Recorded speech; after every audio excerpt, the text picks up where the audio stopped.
Sejak lebih sekitar 2006-2007 saya diperkenalkan dengan produk reksadana oleh RM atau Relationship Manager dari perbankan.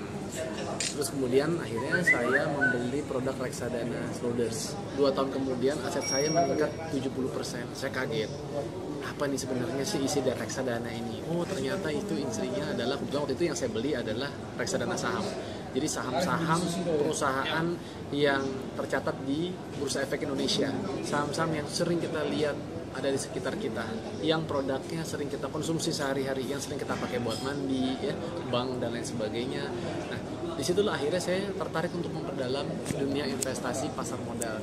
Terus sampai saya akhirnya tertarik, saya kepengen apabila suatu hari saya bisa bekerja di sini. Kenapa?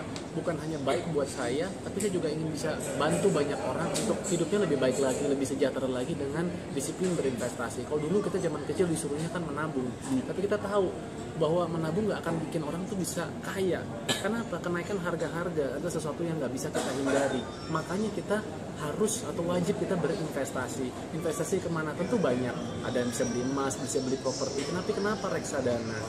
Karena reksadana yang memiliki banyak sekali keunggulan-keunggulan. Seperti pada saat kita hari ini beli, kita menjual misalnya hari ini, 3 hari kemudian maksimum 5 hari kerja kita bisa dapatkan lagi asetnya. Coba kalau teman-teman punya properti, katakanlah punya teman punya properti 500 juta, 1M. Teman-teman butuh uang hari ini, walaupun punya aset luar biasa seperti itu, tapi teman-teman belum tentu bisa langsung mendapatkan uang. Entah karena susah cari pembeli, mau diagunkan atau mau disekolahkan juga ke bank, nggak semudah itu. Dilihat lagi dulu bagaimana kemampuan kita dalam mengangsur dan lain sebagainya, ya. Jadi tentunya di sini kita mengharapkan masyarakat Indonesia melek untuk berinvestasi dan melakukan diversifikasi. Salah satunya adalah melalui reksadana.